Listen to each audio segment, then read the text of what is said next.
ஓம் சத்குரு சாய்நாதாய நமோ நமக. எனது முதன்மை பேராசான் மதிப்பிற்கினிய ஆதித்ய குருஜி ஐயா அவர்களுக்கு குரு வணக்கம். உலகம் முழுக்க பரவி இருக்கின்ற தமிழ் உறவுகள் அனைவருக்கும் மதுரை ஜோதிடர் சாய் செல்வத்தின் இனிய வணக்கங்கள். வாழ்க பல்லாண்டு. இன்னைக்கு நம்ம பார்க்க போற பதிவு, இந்த ஜாதகரது அப்பா பெரும் பணக்காரர்.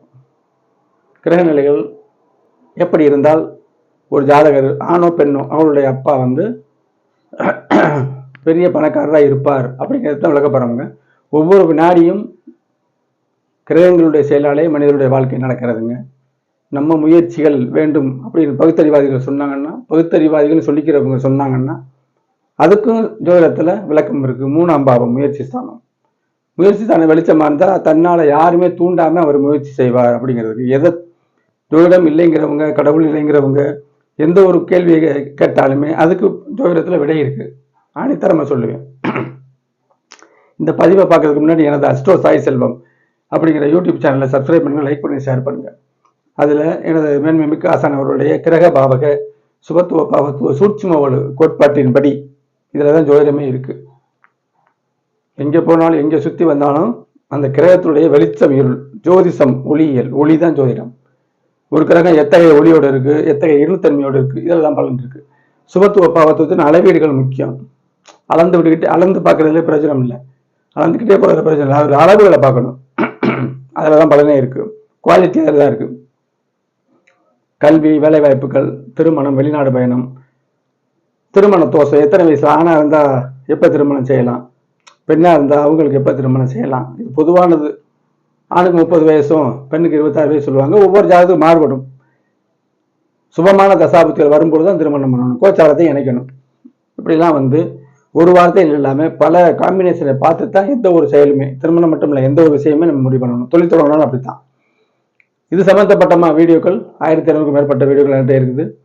பாருங்க, ஜோதிடத்தை உணருங்கள். உங்களுக்கு எந்த ஒரு விஷயம் தேவைப்பட்டாலும் பாவக தொடர்புகள் தாங்க. இந்த திரையில் தெரியக்கூடிய 90 80 57 13 70 அப்படிங்கிற வாட்ஸ்அப் நம்பருக்கு தொடர்பு கொள்ளுங்க. ஆன்லைன் முறையில் கட்டண முறையில் தெளிவாக கிரக விளக்கத்தோடு பலன்கள் கேட்டு தெரிந்து கொள்ளலாம். குடும்ப ஜாதகங்களை பார்த்தா சிறப்பாக இருக்கும். எல்லாத்தையுமே ஒரு குடும்பத்தில் என்ன நடக்குது அப்படிங்கிறத, ஒருத்தருக்கு ஜாதகம் பார்த்தா அவருடைய உறவு முறைகளை சேர்த்து பார்க்கும்போது அந்த பலன் எல்லாருக்கும் ஒரே மாதிரி தான் இருக்கும். அப்போதான் எல்லாருடைய பிறந்த நேரம் சரின்னு அர்த்தம்.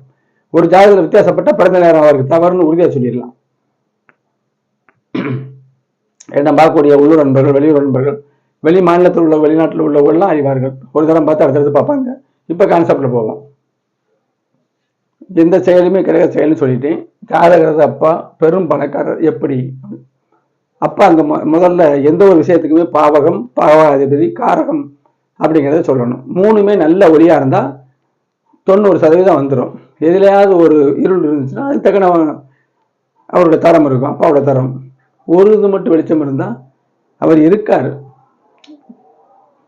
அதை காட்டில் ஒரு கொஞ்சம் வெளிச்சம் கம்மியாக இருந்துச்சுன்னு வச்சுங்களேன், நடுநிலையாக இருந்துச்சுன்னா அவர் வேலைக்கோ ஒரு சிறு தொழிலோ வச்சுக்கிட்டு அன்றாட செலவுக்கு மட்டும் பணம் பார்த்துட்டு வருவாரு சொல்லிடலாம். இந்த ஜாதகர் பெரும் பணக்காரர். அதை விளக்குறேன். மேலோட்டமா 4/11/96 1996 பிறந்திருக்காரு. ராமநாதபுரத்தில் 11:35 பகலுக்கு பிறந்திருக்காருங்க. ஆயிலே 4ஆம் பாதம், புதன் தசை 2 வருஷம் 1 மாதம் 16 நாள். இது எதுக்கு சொல்றேன்னா, தசாபுத்தியை நம்ம பார்க்கணும். பெரும் பணக்காரர் தான் காட்டு ஜாதகத்துல. இந்த ஜாதகத்துல யோகம் இல்லைன்னா, ஒரு ஜாதகத்துல அப்பா நிலையை பார்க்குறோம், அப்பா நிலைகள் சம்பந்தப்பட்டதெல்லாம் நல்ல வெளிச்சமா இருக்கு. இந்த ஜாதகத்துல தசாபுத்தி நல்லா வந்தாத்தான் அது செயல்படும். இல்லைன்னா அவருக்கு ஒரு முட்டுக்கட்டை வந்துகிட்டே இருக்கும். அதுக்காகத்தான் தசாபுத்திக்கு இருப்ப பார்க்குறேன். இப்ப பார்க்கும்போது இப்ப என்ன தசைன்னு கண்டுபிடிக்கிறதுங்க. சந்திரன் நிலை தேய்பிறை நவமி, அதாவது அமாவாசை ஆகலை, பௌர்ணமியில இருந்தாலுமே சிறப்புன்னு சொல்ல முடியாது. மற்ற கிரகத்தை பார்க்கணும். அமாவாசைன்னா நம்ம ஒதுக்க முடியாது.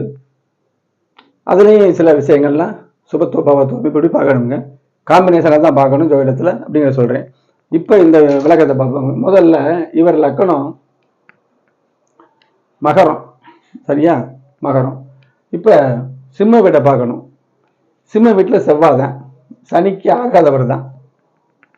ஆனால் சுபத்துவம்னு வந்துட்டா நல்ல அமைப்பு தான். இந்த மகர லக்கணத்துக்கு 4/11 கல்வியாகவும் தாயாருடைய தரத்தையும் வாகன வீடு சம்பந்தத்தையும் தொழில லாபத்தையும் மூத்த சகோதரரையும் அவருக்கு உண்டான பலன் தர்றவர் செவ்வாய். பகை கிரகமாக இருந்தாலும் அவர் தான் தரணும். எல்லா கிரகமுமே வேணும் ஒரு லக்கணத்துக்கு. இதில் வந்து நல்லது கெட்டது நல்லபடியாக வாழ்கிறாங்களா கொஞ்சம் கஷ்டத்தோட வாழ்கிறாங்கிறது கிரக வெளிச்சங்களை பொறுத்தது. செவ்வாயை குரு பார்க்குறாருங்க. முதல் பாயிண்ட், அப்பா வீடு யாராக இருந்தாலும் சிம்ம வீடு இங்கே குரு பார்க்குறாரு. இப்போ தனுசு லக்கணமாக வந்துச்சுன்னா 9ஆம் இடமும் சிம்மமாக வந்துடும், சிம்மமும் அப்பாவுக்கு உண்டான இடமாக வந்துடும். இப்போ இந்த லக்கணத்துக்கு செவ்வாய் அங்கேருந்து குரு பார்வை ஒரு சிறப்பு. அதுக்கடுத்து சூரியனை பார்க்கணும்ல. சூரியன் திக்பலம், 10ஆம் இடத்துல திக்பலம், நீசம்னு எடுக்கக்கூடாது, திக்பலம் நல்ல அமைப்பு, 2 பங்கு வந்துருச்சு. அதுக்கடுத்து பார்த்தீங்கன்னா இந்த சுக்கிரன் 9ஆம் இடத்துல முதல்ல எதை பார்த்தோம்? சிம்மத்தை பார்த்தோம், சூரியனை பார்த்தோம், காரகன். 9ஆம் இடத்தை பார்க்கணும். 9ஆம் இடத்துல ராகு இருக்கு, அந்த பலனை பெருசாக்குறதுக்கு ராகு இருக்கு, சுக்கிரன் இங்க இருக்கு. இப்ப இவருடைய மன வாழ்க்கைக்கு நம்ம பலன் எடுத்தோம்னா சுக்கிரன் ராகு சேர்ந்திருக்கேன்னா பரிவர்த்தனை பெற்றது. அப்ப இந்த ராகு தோஷம் அகன்றது சரியான யோக ஜாதகம். அப்ப சூரியன் திக்பலமா இருக்காரு. 9ஆம் அதிபதி புதன் இந்த லக்கணத்துக்கு திக்பலம் பெற்ற கிரகங்கள் சுக்கிரனும் புதனும் இந்த லக்கணத்துக்கு யோக கிரகம். இதுலயே அப்பாவுக்கு உண்டான பலன் வந்துருச்சு. அப்ப 5-10 கூடிய சுக்கிரனும் 9ஆம் இடத்துக்குள்ள 5-10 கூடிய சுக்கிரன் 9ஆம் இடத்துக்குரிய புதனும் பரிவர்த்தனை பெற்றுட்டாங்க. அப்ப 5-10-9 டச் ஆகுது. சூரியனும் திக்பலமா இருக்காரு. சிம்ம வீட்லையும் செவ்வாய் ஏற்கனவே குரு பார்க்காட்டாலுமே நட்பு தான், கெடுதல் கிடையாது. குரு பார்த்தா மிக அதிநட்பக்கள் நல்ல பலன். அப்ப பாவகம் பாவகாதிபதி காரகம் சிறப்பா இருக்கிறதுனாலதான் இவங்க அப்பா 2 கடைகள் வச்சிருக்காரு, வீடு வாசல் நிறைய இருக்குது, வருமானங்கள் அவங்களுக்கு என்னால கொடுக்க முடியலன்னு சொன்னாங்க. இப்படி இருந்தா தான் ஒரு ஜாதகத்துல அப்பாவின் நிலை நல்லா இருக்குன்னு சொல்ல முடியும். இதெல்லாம் எப்படி சொல்றோம்? 9ஆம் இடத்துக்கு அதை பாரு, ராசிக்கு 9ஆம் இடத்துக்கு 9 பாரு, அப்படிலாம் கிடையவே கிடையாது. 9ஆம் இடம்னா அதுக்கு பாக்கியமா 9ஆம் இடத்தை பாரு, 9ஆம் இடம் தந்தையாரு, அதுல இருந்து 10 பாரு தொழிலுக்கு, அப்படிலாம் கிடையாதுங்க. பாவத் பாவங்கிறது வேற விஷயம், இது கிடையாது.